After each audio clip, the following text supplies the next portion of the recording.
A paz do Senhor Jesus, meus queridos irmãos, mais uma vez estamos nós, pela graça e a misericórdia do Senhor nosso Deus, para juntos estudarmos mais uma lição, desta feita a quarta lição do segundo trimestre do ano de 2020 da Escola Bíblica Dominical.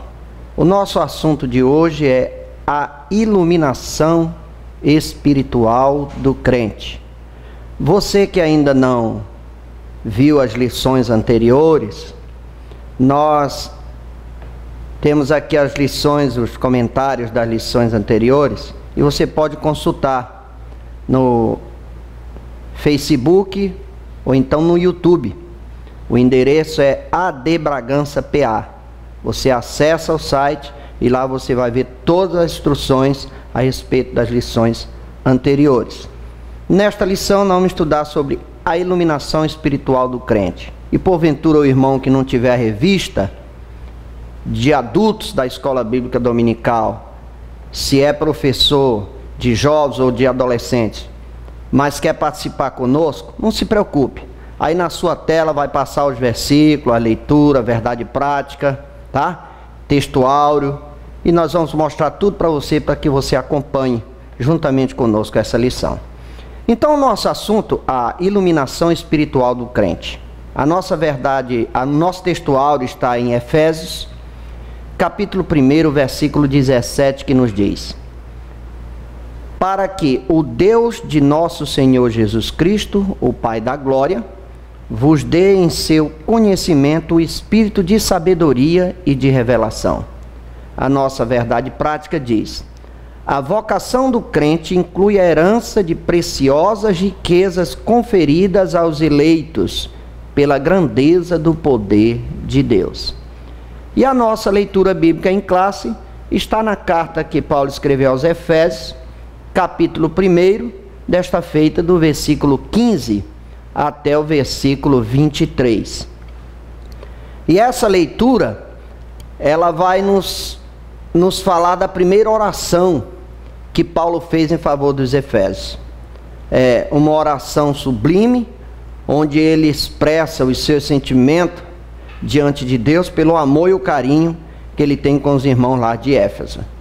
Então o versículo 15 nos diz: pelo que, ouvindo eu também a fé que entre vós há no Senhor Jesus, e o vosso amor para com todos os santos, não cesso de dar graças a Deus por vós, lembrando-me de vós nas minhas orações, para que o Deus de nosso Senhor Jesus Cristo, Pai da glória, vos dê em seu conhecimento o espírito de sabedoria e de revelação, tendo iluminado os olhos do vosso entendimento, para que saibais qual seja a esperança da sua vocação e quais a riqueza da glória da sua herança nos santos, e qual sobreexcelente grandeza do seu poder sobre nós, os que cremos, segundo a operação da força do seu poder, que manifestou em Cristo, ressuscitando dos mortos e pondo à sua direita nos céus, acima de todo principado e poder e potestade e domínio e todo o nome que se nomeia, não só neste século, mas também no século vindouro. Sujeitou todas as coisas a seus pés, e sobre todas as coisas constituiu como cabeça da igreja, que é o seu corpo, a plenitude daquele que cumpre tudo em todos. Aqui está esses versículos da palavra do Senhor nosso Deus. Eu quero convidar você a pegar a sua revista aí, e nós vamos ler a introdução do nosso comentário, para assim nós entrarmos no conteúdo da nossa lição. A nossa introdução diz: ainda no primeiro capítulo, o apóstolo Paulo inicia uma longa sentença, assim dividida: ação de graça, exortação intercessora e confissão de louvor exaltado. Nessa sentença, somos exortados a louvar ao Senhor pela nossa eleição, buscar a iluminação do Espírito para compreender a dimensão da nossa chamada e herança divina, bem como entender a grandeza do poder de nosso Deus. Então nós vamos observar aqui por essa introdução, que Paulo ele nos dá uma sentença longa a respeito de todo o assunto e o conteúdo desses versículos que nós observamos aqui na leitura bíblica em classe. Ele mostra que nós precisamos compreender a dimensão daquilo que Deus tem preparado para nós, que a coisa é espiritual, se discerne espiritualmente, e que nós precisamos entender essa profundidade, essa dimensão de tudo aquilo que Deus tem para falar à igreja, tanto de Éfeso como para nós, que Deus tem para as nossas vidas. Então, o tópico de número 1 diz: a esperança da vocação e a riqueza da glória. O subtópico de número 1, ele vai nos falar da intercessão e da ação de graça. Paulo ele divide esse tópico em 3 partes. E essas 3 partes importantíssimas está do versículo 16 até o versículo 18, que você acompanha na leitura, que está aqui no nosso comentário da Escola Bíblica Dominical. Então vamos lá, o subtópico de número 1, ações de graça e intercessão. O apóstolo se alegra a dar graças a Deus pela vida dos eleitos, está no versículo 16, por todas as bênçãos espirituais recebidas, como tais, a eleição, predestinação e a filiação no dom do Espírito Santo. Ele intercede para que seja concedido aos seus eleitos o espírito de sabedoria e de revelação. Tem 2 pontos, 2 coisas importantes nesse subtópico de número 1. Espírito de sabedoria e espírito de revelação. Mas qual será a diferença entre espírito de sabedoria e espírito de revelação? Paulo aqui está falando de espírito de sabedoria. Ele não está falando aqui de um espírito especial que desce do céu. Não, isso aqui é um dom. Ele está falando mesmo do espírito do homem, iluminado pelo Espírito Santo de Deus, para que possa entender tudo sobre as coisas espirituais. Paulo diz em outra carta que o que é espiritual discerne tudo espiritualmente. Então o espírito de sabedoria é nós olharmos a coisa como Deus olha, como Deus vê. É nós sentimos como Deus sente a respeito da sua obra. É olhar para o próximo como Deus olha para ele. É entender o próximo como Deus entende ele. Então esse espírito de sabedoria, ele nos dá o discernimento de entender o nosso próximo e de sentir o amor por ele como Deus sente, independente do estilo de vida que ele tem. Deus é amor. Deus, ele deu o seu Filho amado por amor à humanidade. Então esse espírito de sabedoria, Paulo está dizendo que nós temos que entender a coisa e ver a coisa como Deus vê e não como nós seres humanos vivemos. Se nós formos julgar por nós mesmos, nós não seríamos julgados por outra pessoa. Nós mesmos tínhamos o poder de nos julgar. Então o julgamento, quem dá ele é Deus, quem faz ele é Deus. E nós temos que entender nessa perspectiva de sentir e imaginar, se fosse Jesus no meu lugar, o que ele faria? É dessa maneira que nós temos que pensar. Isso é sabedoria divina. Depois ele diz, espírito de revelação.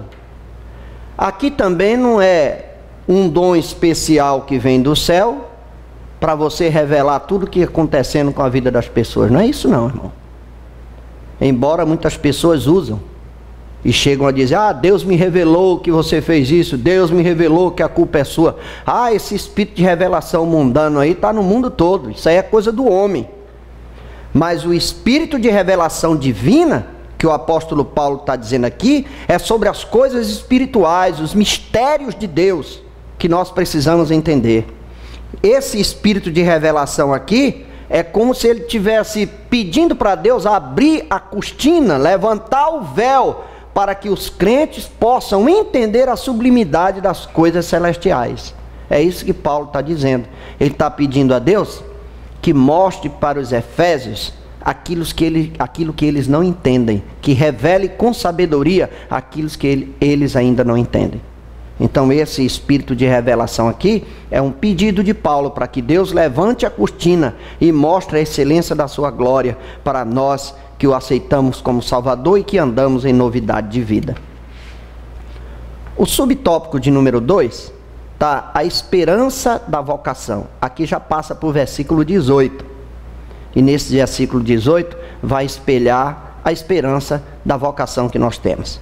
Ele diz: em sua petição a Deus, Paulo intercede para que o Espírito Santo ilumine os crentes, a fim de saberem qual seja a esperança da sua vocação.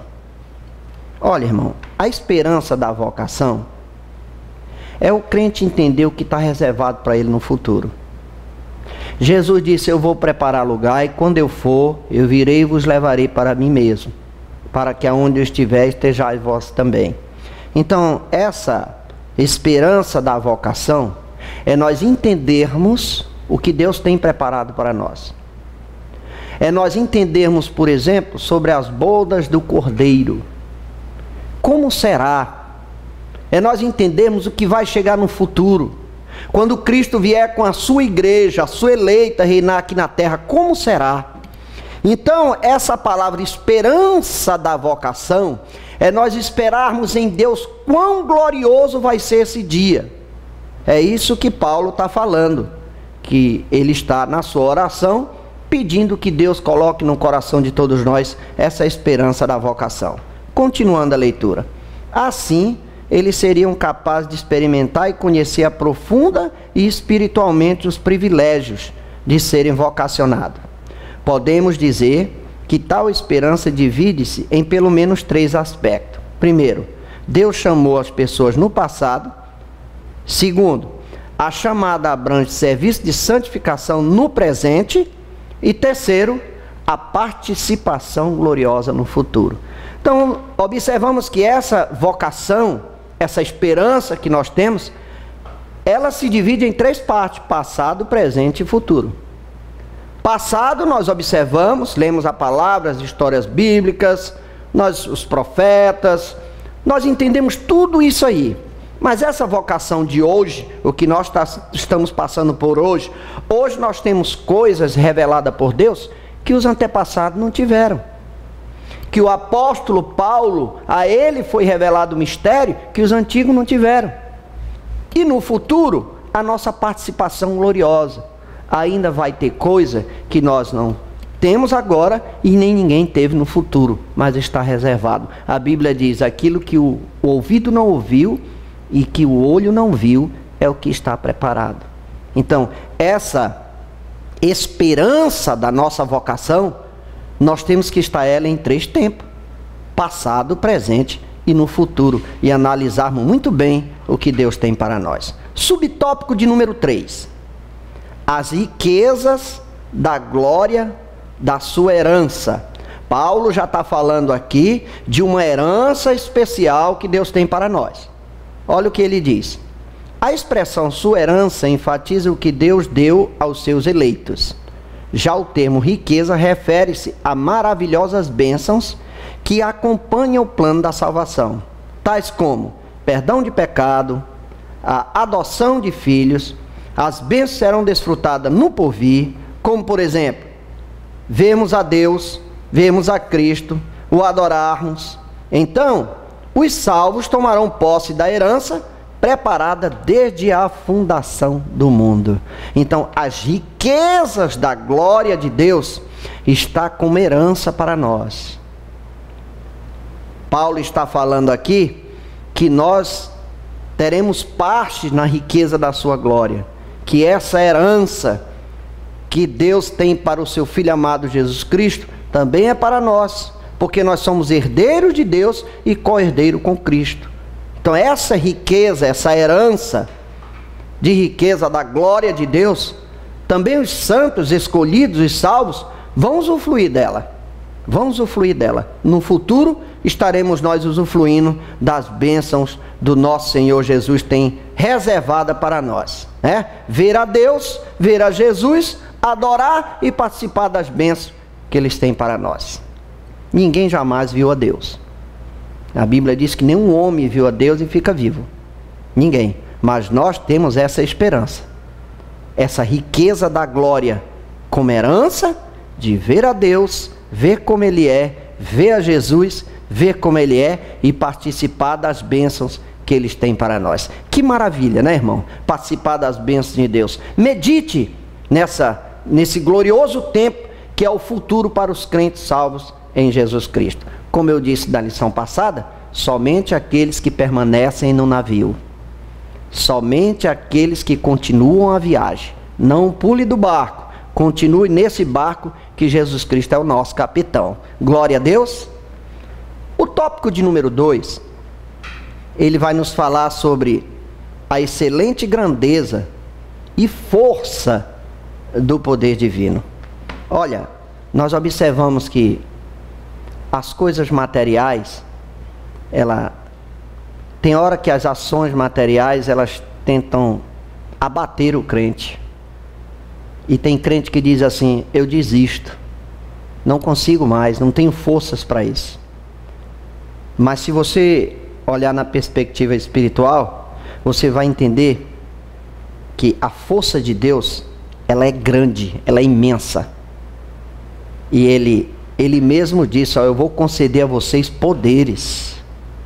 E nós temos o poder em Cristo Jesus de vencer todas as ciladas, artimanhas do diabo, de resistir à tentação do diabo sobre nós. Nós temos isso, e a Bíblia diz aqui que esse poder, ele tem uma grandeza excelente, e que nós precisamos conhecer essa grandeza. Vamos ver lá o tópico de número 2. O poder divino é imensurável e nada pode detê-lo. Em sua carta, Paulo se esmera no esforço de traduzir a grandiosidade e eficácia desse poder que opera em favor dos crentes. Subtópico de número 1. A sobreexcelente grandeza do seu poder. O apóstolo orou para que os salvos pudessem entender a sobreexcelente grandeza do poder de Deus. Isso aqui já está no versículo 19. Veja que no versículo 18, nós observamos que Paulo vem nos falar sobre uma esperança da nossa vocação, e no versículo 19, ele vai falar da sobreexcelência grandeza do poder de Deus na vida do crente. Vamos lá. Perceba que a palavra sobreexcelente é traduzida na forma adjetiva, que significa extraordinário. Então, excelência do poder de Deus é coisa sublime e extraordinária que está preparado para nós. E a grandeza, ela nos dá a entender que ela enaltece a magnitude do poder de Deus, que a tudo sobrepuja. Então, essa sobreexcelência da grandeza do poder de Deus, o crente, ele precisa entender que existe um Deus acima de tudo e de todos, e que está ao seu favor e que está ao meu favor. Então, o que nós não podemos fazer, deixa que Jesus faz por nós. Mas o que nós podemos fazer, Jesus não vai fazer por ti, não vai fazer por mim, aquilo que cabe a nós fazermos. Mas aquilo que nós não podemos, a excelência da grandeza, da força do poder divino, vai agir em nosso favor. Foi o que aconteceu com Moisés lá no Egito. Moisés não tinha como ele abrir aquele mar para aquele povo passar. O que ele fez? Acreditou na sobreexcelente grandeza do poder de Deus, que abriu o mar vermelho e aquele povo passou com segurança, e do outro lado cantaram o hino da vitória. Então, essa sobreexcelência do poder de Deus, que nós temos que confiar em nossa vida, ela é grande, ela é poderosa para nos dar vitória. Deus abençoe a tua vida, te dê vitória em toda luta que você está passando. O subtópico de número 2, a força do poder divino. O apóstolo faz uso de 3 vocábulos gregos, concordes entre si. Primeiro, a palavra operação. que é a tradução de energia e também significa eficácia. Segundo, a expressão força, que vem do termo kratos, que faz a ideia de intensidade. Então, veja bem, só aqui nós vemos duas palavras importantes: eficácia e intensidade. Continuando. Finalmente, uma que indica do inerente poder de Deus. A associação desse conceito revela o poder potencial de Deus. Para aprofundar essa impressionante descrição, Paulo apresenta 3 exemplos irrefutáveis da força desse poder: a ressurreição de Cristo, a ascensão dele estar à direita do Pai no céu e a revelação acima de todo mundo. Então, Paulo demonstra essa força do poder de Deus aqui nesses aspectos. Primeiro, o poder de Deus tem eficácia e o poder de Deus tem intensidade. E a eficácia do poder de Deus é extraordinária para que o reino dele cresça aqui na terra. Então, essa força do poder divino em nosso favor, ela nos dá o privilégio, quando nós conclamamos que somos nova criatura, que somos filhos de Deus. E então nós tomamos posse dessa herança e esse poder está ao nosso favor, com eficácia e com intensidade, como diz o apóstolo Paulo aqui. Então ele bota aqui 3 coisas importantes que frisam isso, que firmam isso: é a ressurreição de Cristo, a ascensão dele à destra do Pai, e o Pai coloca ele acima de tudo e de todos, quando ele diz: é-me dado todo o poder no céu e na terra. Ei, irmão, essa força do poder de Deus está ao meu favor, está ao teu favor. No tópico de número 3, que é o tópico final, nós vamos observar que existe um exemplo a ser dado. E nós observamos que Cristo é o nosso exemplo dessa exaltação. Subtópico de número 2. De número 1. Cristo, as primícias dos que dormem. Paulo enfatiza que o poder de Deus se manifestou em Cristo, ressuscitando dos mortos. Ao ressurgir dentre os mortos, Cristo foi feito as primícias do que dormem. O mesmo poder que ressuscitou a Cristo está disponível também aos salvos. Olha que importância! O mesmo poder que ressuscitou a Cristo está disponível também aos salvos. Desse modo, aos crentes vencerão a morte e erguerão gloriosamente o seu sepulcro para reinarem com Cristo eternamente. Então, o que acontece? Diante desse poder e de ter dado o exemplo por intermédio de Cristo Jesus, que ele tem poder para isso, no dia certo, na hora certa, os crentes vão ressuscitar e vão participar também dessa magnitude, dessa excelência do poder de Deus na vida do crente. Então, vai chegar a hora, vai chegar o dia, sepulcros vão se abrir, vão ressuscitar para a glória do Senhor Jesus, com corpo transformado. Bendito seja o nome do Senhor para sempre. Subtópico de número 2, que já está no versículo 20, Cristo é levado à direita de Deus. Paulo reforça que o poder de Deus quanto à elevação de Cristo ao trono, pondo ele à direita do Pai nos céus. Então, Deus tem um poder supremo de fazer isso. Fez com Jesus e também fará conosco. Ele tem o poder de nos ressuscitar, corpo glorioso, e levar até ao céu para ser participante das bênçãos, os méritos de nosso Senhor Jesus Cristo. Para encerrar, nós vemos aqui, o subtópico de número 3, que Cristo é exaltado de sobremaneira. Significa que ele foi exaltado acima de toda a iminência do bem e do mal e de todo o título que se possa conferir nessa era e também no porvir. O resultado desse triunfo traz duplo benefício para a igreja. Primeiro, que Deus fez Cristo a cabeça. Segundo, que Deus designou a igreja para ser a expressão plena de Cristo. Terceiro, significa que nenhum poder pode prevalecer contra a eleita do Senhor. Então, Cristo é elevado à direita do Pai nas alturas, e Ele estando lá, nos dá o privilégio de trabalhar com segurança aqui na terra. Então, meu amado irmão, minha amada irmã, essa lição extraordinária, essa primeira oração de Paulo, dá ênfase em tudo o que nós precisamos para a nossa vida espiritual. Deus abençoe a tua vida e até a próxima aula, em nome de Jesus.